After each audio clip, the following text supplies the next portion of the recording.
Hello, I'm back. We are getting some network challenges, but I hope that despite that, we shall still continue. Now, like I said when I was starting, I have a bad voice, I have a cough, so you'll have to bear with that. Now, I have just finished a lecture on the introductory lecture, which was on communication skills. What is communication skills? And I elaborated, on what communication skills are. Of course, I've sent you all the notes, so you can go back to your notes also to get clarity where you may not have been clear as as to what I was going on and on about.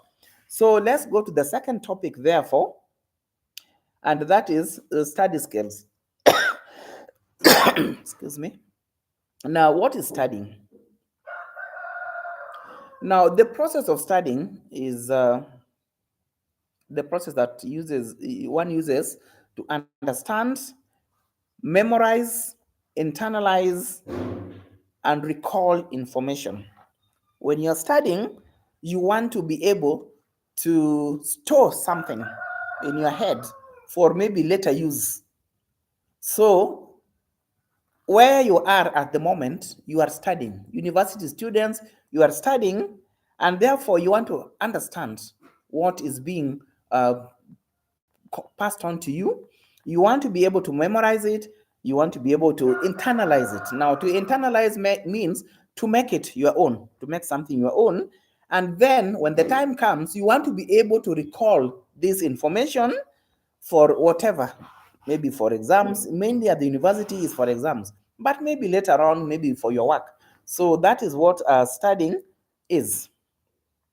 So, what are the study skills and why do we have study skills? So, the study skills are the techniques one uses to undertake studies to help you study effectively. I had said later on in what earlier on in what areas that we need to be conversant with the study skills. Study skills are also the techniques to use in understanding the content of the subject being studied. Study skills are important because they improve learning for better. They improve learning for better grades. Study skills are important because they aid in understanding the material being studied.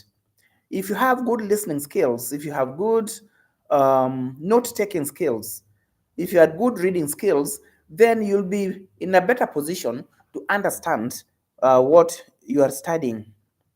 It also, study skills are important because they help an individual to think through what they're studying, also to plan what they're studying.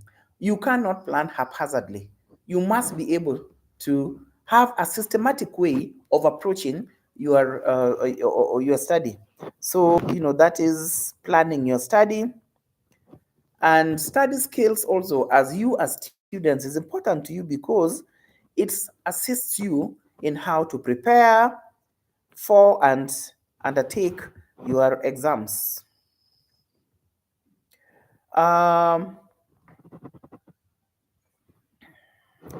you also need to learn study skills, but not just learn study skills. It is very important that you practice study skills. Ideally, study skills should be taught, communication skills should be taught in groups of, not more than 40. 25 is the ideal. If very big, 40.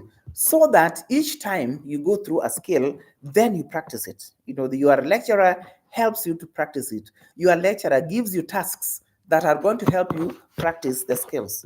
But now when you're 1,000, that is not possible as a class task, but you can still do it as your own task later on, because your study really is your responsibility. Your study is going to help you, not me or your friend. So even though we cannot as a class have study skill tasks, you as an individual can go out of your way to practice some of these skills that.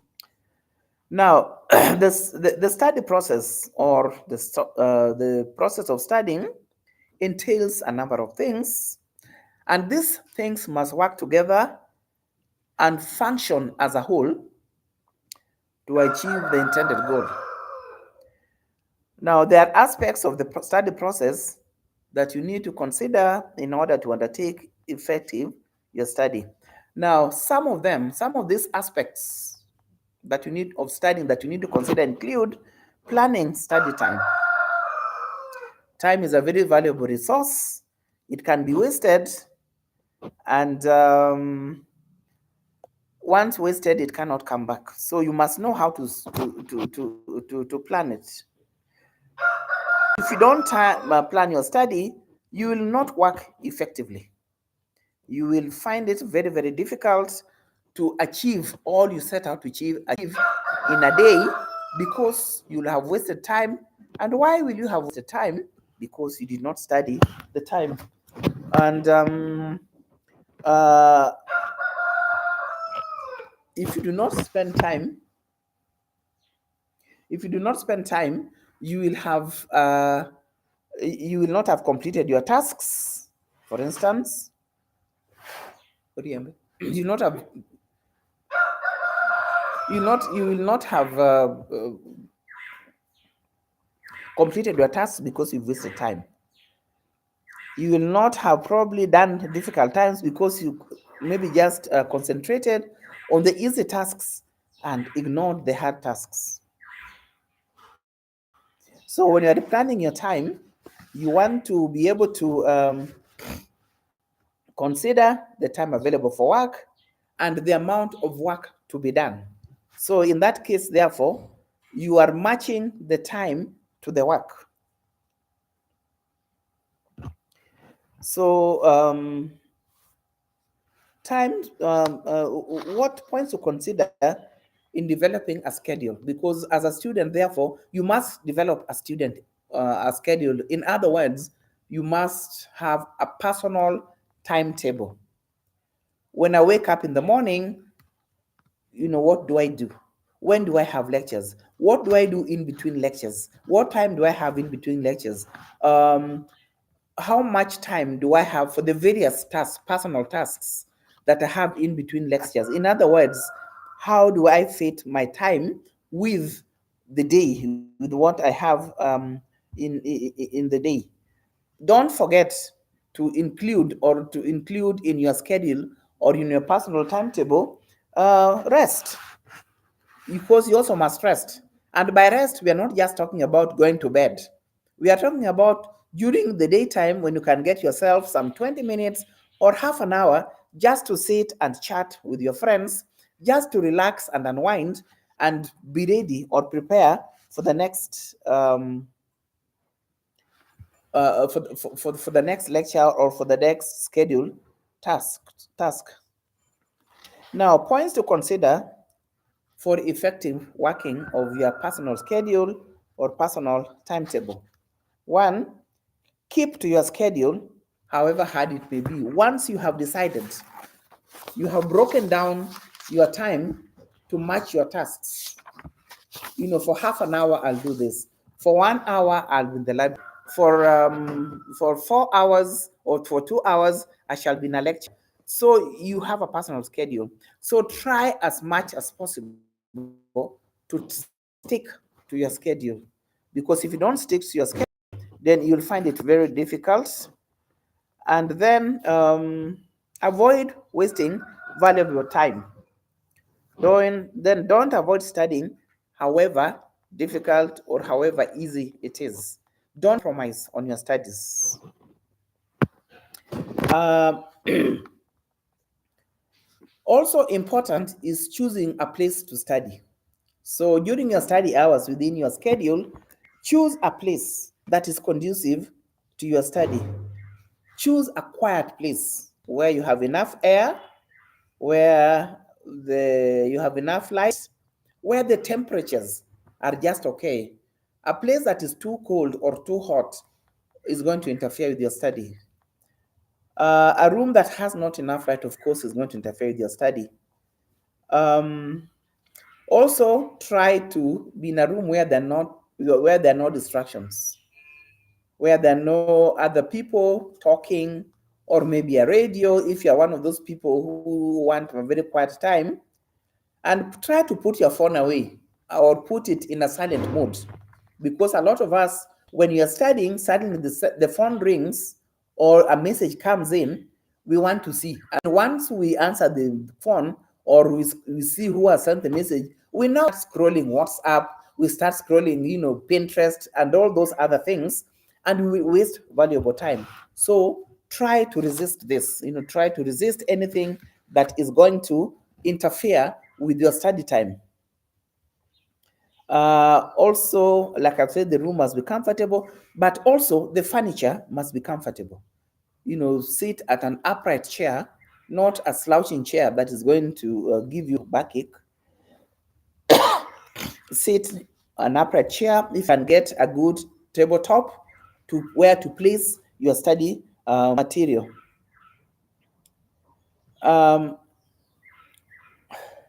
So, as therefore, choose your study time the way it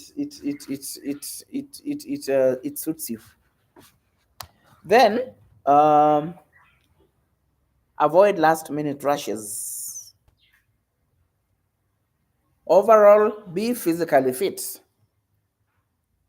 Try to be physically fit, because if you're not physically fit, really you'll find it difficult to study. Eat well. Eat well and sleep properly. Eat your fruits, eat your carbohydrates, eat your proteins, have your vitamins, and also have your proper rest. Your 6 to 7 hours rest if you can, because if you do not have enough rest at night, you will feel sleepy, you will feel tired during the daytime, and you may not be in the maximum mode to attend to your lectures. Remember that lectures can be very tiresome. Lectures can be very difficult. So you need to be at your maximum. Now, so what are the methods of study? The method of study, especially when both studying on your own and also maybe attending lecture. You read and make study notes. When you are studying, you read and make study notes. You read maybe your notes that have been given to you, or your notes that you took during the lecture hours. But remember, these are not enough. These are just summaries that the lecturer has made of what you really need to know. Also, you need to think as you study. You think about what you are reading. Make an effort to recall and to remember what you are reading. Try to understand what you are reading and not to just memorize it. Only memorize what needs to be memorized. If you are a literature student, you may need to memorize some quotes. So this one, try to memorize, but otherwise understand, so that whatever information you have, you can give it back in your own words. In the exam, most lecturers are not amused when you give them back exactly what they give you. Then see that what you're actually doing is just memorizing, not learning. Memorizing and learning are two different things. Learning is actually understanding and being able to give it back in your own way, in your own words. Read widely. When you're studying, read widely. Read many sources of the same thing. These days, you are very lucky. When I was a first year, we did not have the net. The only source of information we had were the books, which were in the library, which of course were not enough even. But now you can source the books online. So get the books in the library, get the books online, and when you go online, you'll even get information that even your lecturer didn't have. maybe they didn't have time to go online. So, but you, when you're studying, you have actually the advantage that you can come up with the latest information on that particular subject. So please do not shy to be that, to do that. Do not shy to be ahead of your lecturer in knowledge, because every day we get new knowledge. New knowledge comes up every day. So if you're the first to know, come to class and give us some good surprise.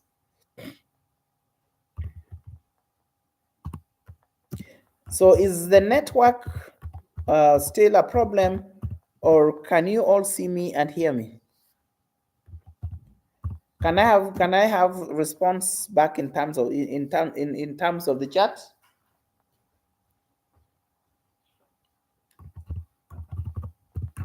Is the network working now? Can I please get a response?